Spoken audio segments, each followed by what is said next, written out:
Welcome back to my channel and to another video.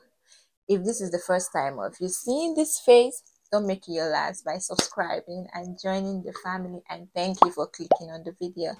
If you're already a subscriber, welcome back, boo. Welcome back, babe. And thank you for staying with me and sticking with me, and I hope you enjoyed this video. Don't forget to like, comment and share, and do subscribe if you end up loving this video. So as the title said, I have missed telling you guys my stories, yeah, and I know you guys always enjoy my stories, yeah.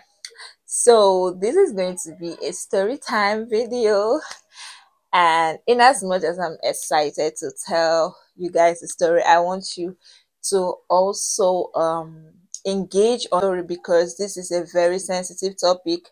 You know, a lot of us have childhood experiences, good, bad, that we can't forget. Like, they've become part of us, or they were starting point of something in our lives, or they haunt us. Yeah, so and yeah, so I guess I should tell the story, and then at the end of my stories, I am going to tell two particular stories. Then at the end of the stories, I will be giving you guys points on why I told the story and what you should take out of the story. So, the first story is one day. I don't actually remember my age then, right? I don't actually remember, but I know I wasn't up to 10. I was far from 10. I wasn't up to 10.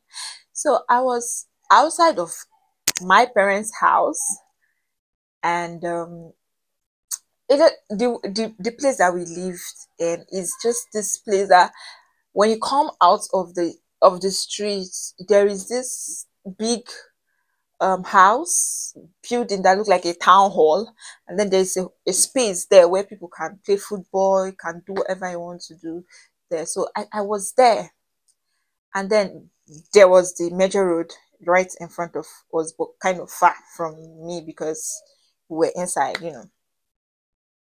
And then I saw this man with his daughter. The daughter was behind him. They were going to church, obviously, because the daughter was carrying the man's big Bible. You know how children carry their father's Bible whenever they are going to church and all of that. So, yeah, as they were walking, the man was in front, like I said, and the small girl was behind him. Before you know it, a car from nowhere hit the girl from behind, like the car was coming from their behind. It's not funny. It hit her and she died on the spot. Like, the next thing I saw was just like immediately the car hit her. That was when everybody became start, like, we checked, see what happened. The girl has been hit by a car, and the car kept going. The dad turned back, saw the girl on the floor on the major road, and carried her. And he was just crying, crying, running from one place to the other. And you know the funny thing, he didn't actually bother taking her to the hospital, and I think it's because it was obvious that she was dead. So that was like the first accident and death at the same time I witnessed in my life, and it was really terrible. I've not been able to like take that memory out of my head.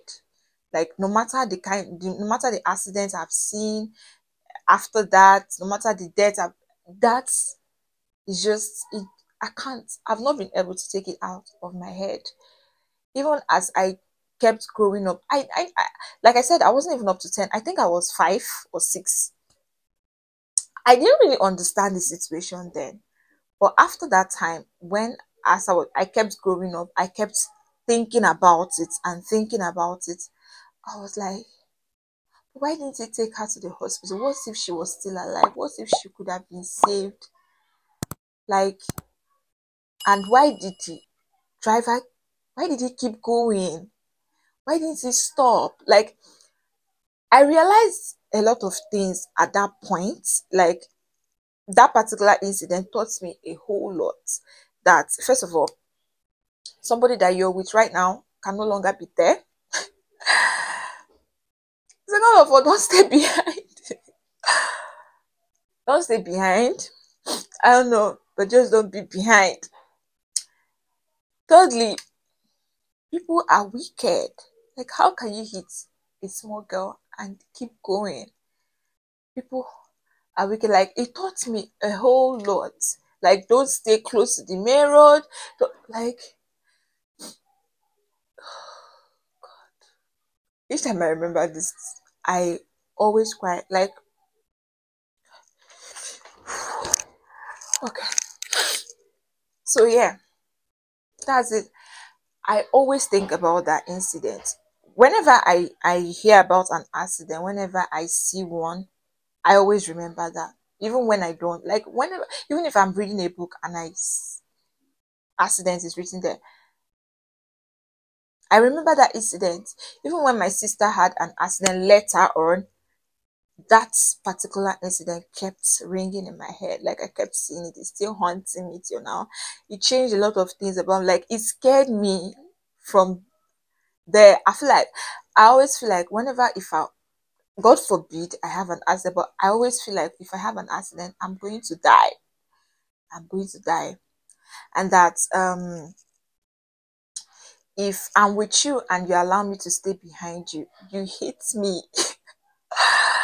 I don't like I don't like staying behind, even when I'm working with a guy. Let's say, and if I feel like if you allow me to stay behind you, you don't actually care. What if something happens to me? What if a car hits me? I always say, but sometimes it sounds as a joke when I say this to people around me. Like, maybe when I'm working with them and I'm behind, be like, what if something, and I feel like the person is bigger than me or a man, and I say, what if something happens to me? It comes off as a joke, but I do mean it, because that incident is still in my head. Like, why would the dad be in front? Why will he allow her to be behind? If she was in front, if she was beside him, if he was carrying her, it wouldn't have happened. I'm not trying to blame the man, right? But I just feel like it would have taken another turn. And then I kept thinking, where is their mom? Like, I'm just saying, these are thoughts that keep coming. I keep thinking about as I kept growing up, like, and I keep remembering the incident, because when I was little, I didn't think about all these things, right? I was just in shock. Like I said, I was very little when I witnessed that event. So yeah, I kept thinking, what happened to the mother? What if she's dead? Why is she not going to church with them? If she was there, she would have been holding the girl. Or, and then I would keep thinking, I would be like, how about the, how is he now? What happened? Like, how is he surviving? What? Did the girl resurrect? I don't know.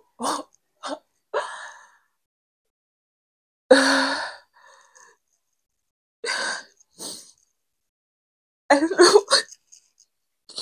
Jeez, God. Embarrass myself. Oh, God.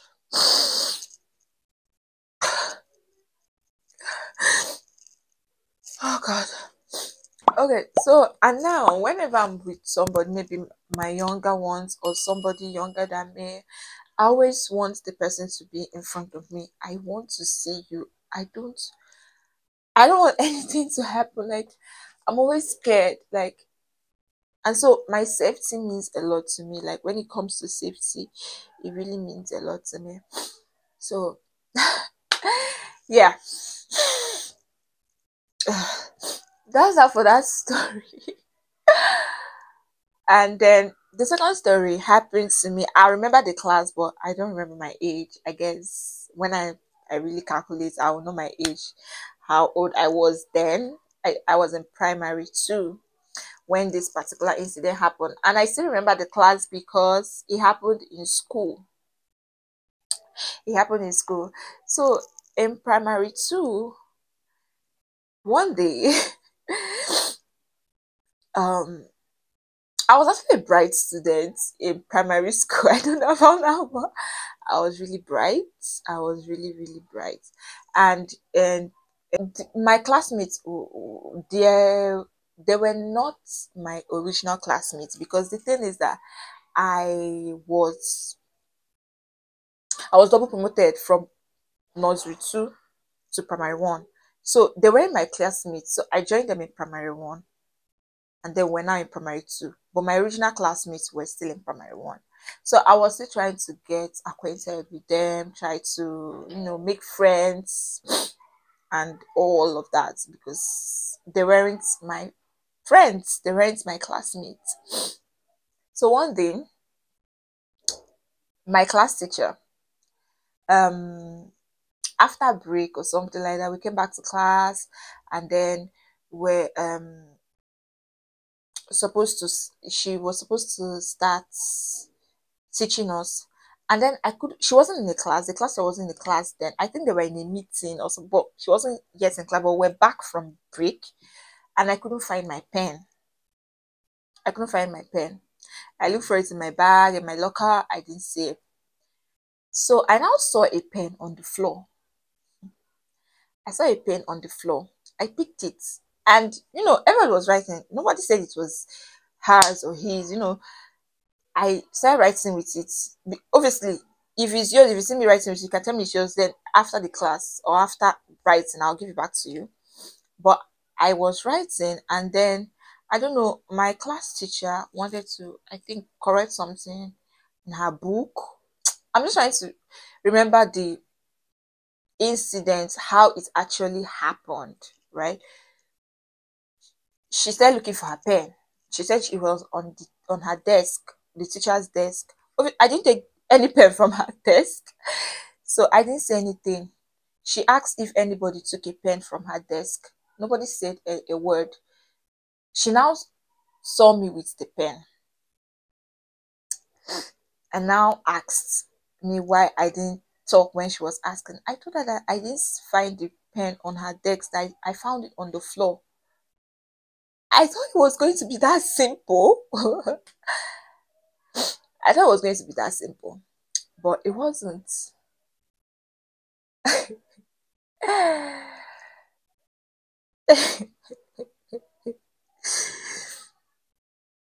Okay, the thing is, she ended up calling me a thief. Like, I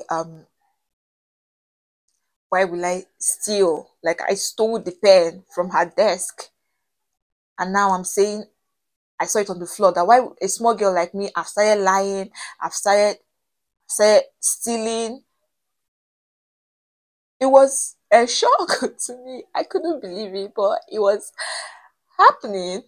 And the thing is, nobody spoke up for me.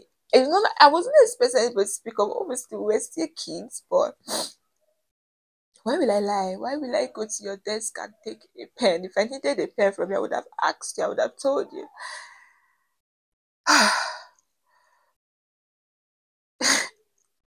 She even punished me.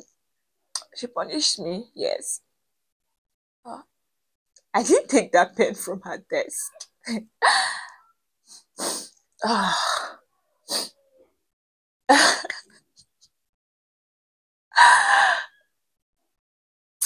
That incident changed my mentality. Even as I was growing up, it changed my mentality that nobody cares. Like, because I feel like that teacher, she was actually fond of me, but at that point, she didn't care if I was one of her brightest students or whatever. I stole the pen, and she treated me as such. So I feel like it made me realize that people will believe whatever they want. I do, like I said, not giving a fuck. Like, if you feel like you don't want to believe me, fine. If I tell my story you don't want to be, fine. I don't care anymore. Since my own teacher did not believe me as a child when I told her I saw it on the floor, and if I wanted to steal it, I would not use it in class. Obviously, it's not my pen. I told you it's not my pen. But you said I stole it. I don't know what happened to her. I don't know if it was me or the meeting she went for. I just don't know. I don't know. But it just happened. And like, nobody's going to be there to speak up for me. Nobody's going to be there to save me from anything. Anything anybody wants to do, the person should do. I don't care.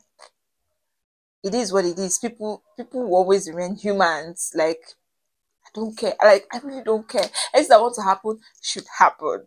Right? So I know how people always fault their childhood for a lot of things that they do, even when it is bad, like bad character. Okay, fine. When you were little, your parents, your dad used to beat your mom.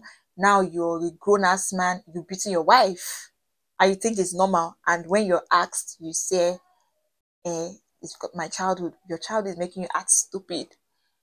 For me, I feel like if you had a terrible child, like when you grow, like you read, you're in this world, like you're seeing everything, you think is right. What will make you think is right? Oh, you're now faulting, oh, your childhood is not correct, like it's not right. That's bullshit. I think it's bullshit. I know that, yes, my childhood actually made me kind of scared. Even now, like, I'm still that scared girl that I don't like staying behind and all of. But I know that if it was something, but maybe God forbid, that my dad was beating up my mom, and when, now that I'm a grown ass woman, I think it's normal. Can be, can be. It can't happen. It cannot happen. How does it happen? I know that childhood has a way of, you know, um, molding our brains and everything, but as adults, we can choose whatever, whoever we want to be or however we want to act, right?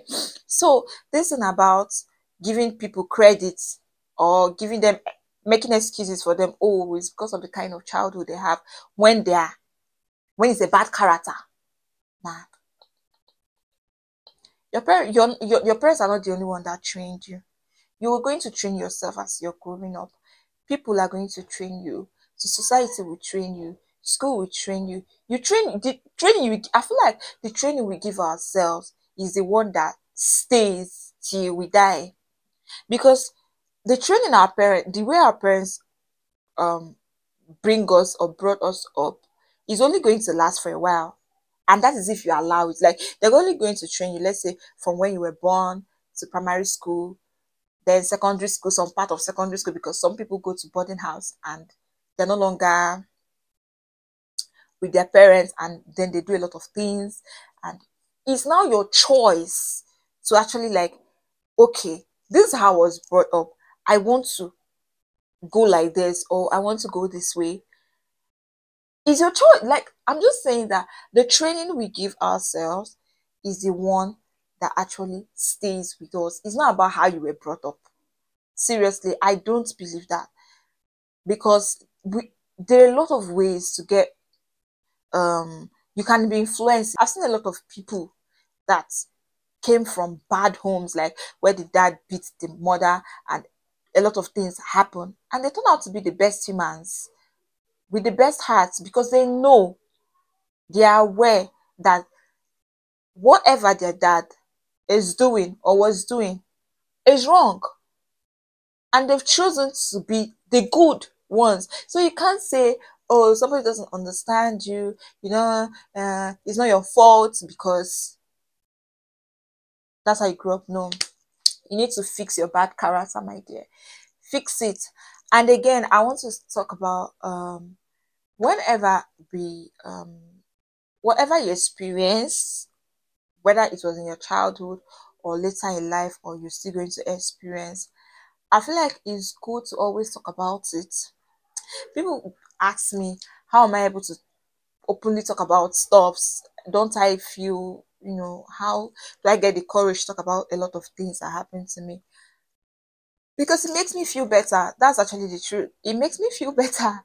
Like this story, I know how many of my closest friends have told.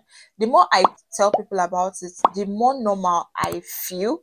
and the less I actually think about it. I don't like holding things. I like letting it out. And when I let it out, people comment on it, and oh, this person has actually experienced this too, or this is what this person think. Oh, it's not actually a big deal, different things, and you feel lighter. So yeah, I feel lighter whenever I talk about things, and I want to educate people as I'm doing now. That's another reason, but most especially, I feel better whenever I open up or I talk about whatever it is that happened to me or going on with me or stuff like that.